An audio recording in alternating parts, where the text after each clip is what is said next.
Evan Arnet from Indiana University, and my poster presentation is on scorpion suicide, scientific knowledge, and the long history of an easy question.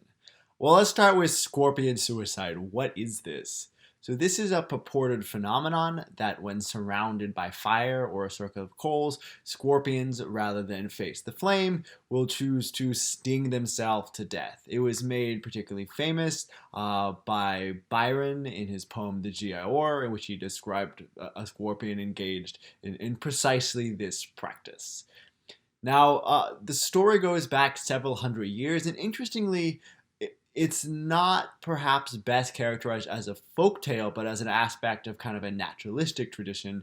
And we find going back, and I'll talk about this, experimental evidence going back several hundred years of people interested in investigating this problem.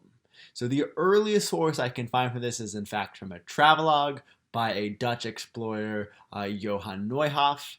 And he was in Java in 1661, and he said that the natives said that scorpions would get covered with ants and then they would sting themselves to death. So this is a little different than the surrounded by fire tale, but we still have a similar idea of scorpion suicide. If you look at the picture in the upper left corner, it's a little hard to see, but that is a picture from a book of emblems by Wolfgang Voigtens in 1707 in Germany. So this account of scorpions committing suicide goes back hundreds of years, and as we'll see, it has a very long experimental tradition.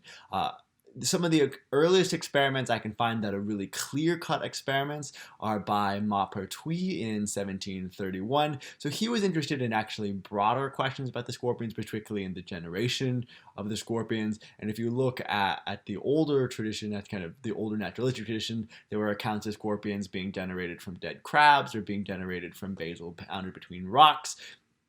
So people were interested in these questions of generation, and Maupertuis investigated those, but he also investigated the phenomenon of scorpion suicide, and he found that no, in fact, they didn't seem to commit suicide. There's also evidence in the Mechanical Book of Poisons, the Mechanical Account of Poisons by Richard Mead, and the first edition came out in 1702. And in that book, he mentions a friend of his in the Barbary coast of Africa who had done experiments and found that scorpions, in fact, do commit suicide.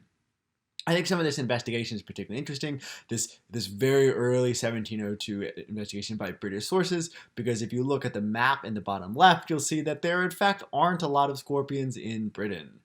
Nonetheless, some very prominent research on scorpions and on this topic was done by British researchers.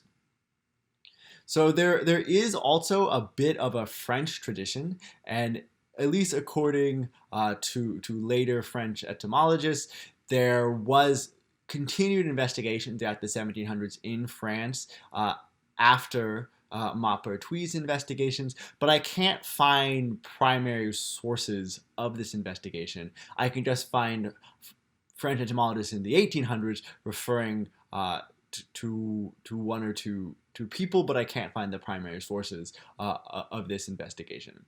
Some of this French experimental tradition does get packaged up in encyclopedias, and in fact, there are encyclopedia articles in English throughout this entire period of time that are making reference to scorpion suicide, but it doesn't appear that any of them were read by practitioners of the later British experimental tradition.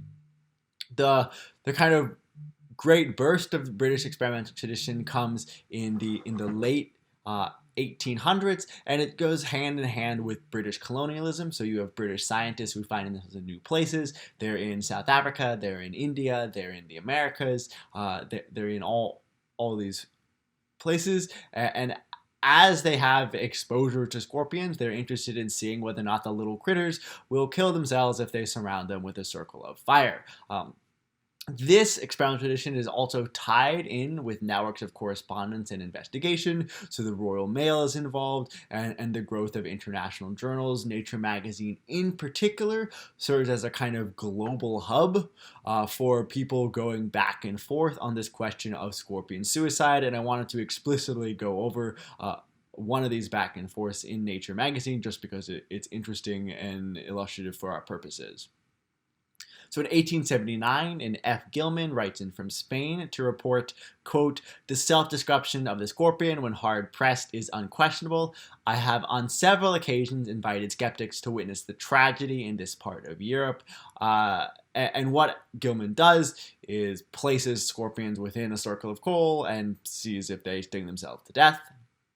And we get a response from India, from H.F. Hutchinson, who says, "Mr. F. Gilman's note in favor of scorpion suicide carries with it its own reputation, as will be seen by examining the details of his cruel experiment, putting them in burning coals. The heat has killed it."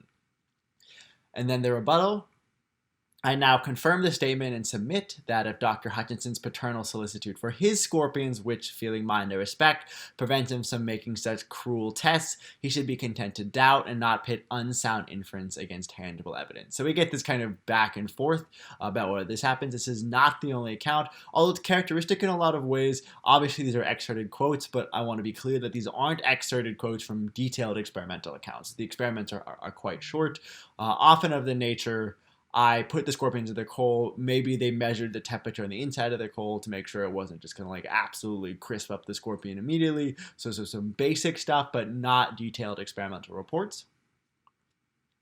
Then in 1882, this account of scorpion suicides makes it into works by the comparative psychologist George Romanes in England, and he has an 1882 Animal Life and Intelligence. Now, he's not affirming the story. He's not saying they definitely do commit suicide, but he is saying that observers have reported this, that respected observers have reported this.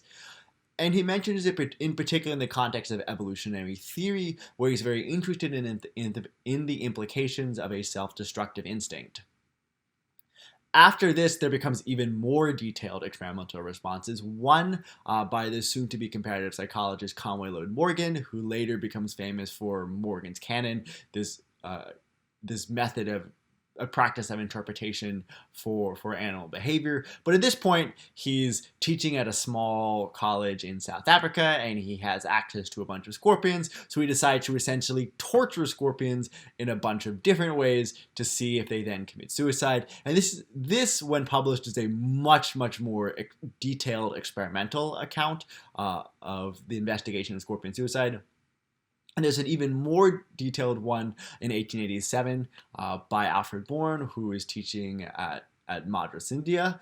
And he does a whole bunch of experiments with them, including experiments like injecting them with their own venom and finding out that they are immune to scorpion suicide.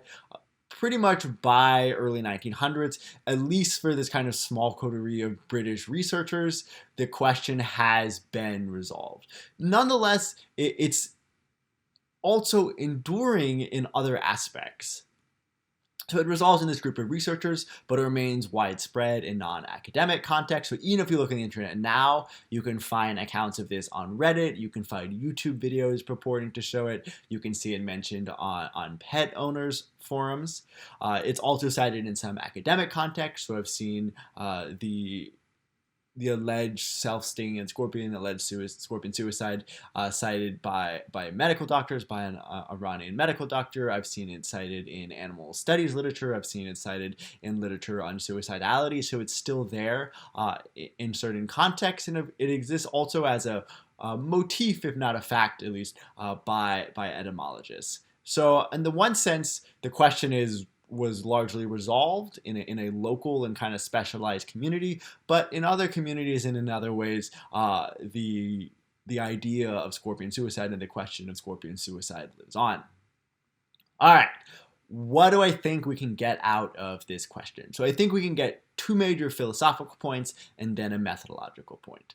So first, I see this as a very interesting example of how even questions that seem so readily amenable to experiment, in this case, you just like take a scorpion and you toss the little critter in a circle of fire and you see if it commit suicide, in fact, are quite complicated. There are questions about how to interpret the stinging action, questions about the anatomy of scorpions, questions about the anatomy of their sting, whether or not they're immune to their own venom, questions about the kind of scorpion, what kind of practices, what particularly bothered them, questions about instincts, later questions about the mind of scorpions and what kind of mentality it takes to commit suicide. All these different complex factors are wrapped up even in this kind of very narrow little question.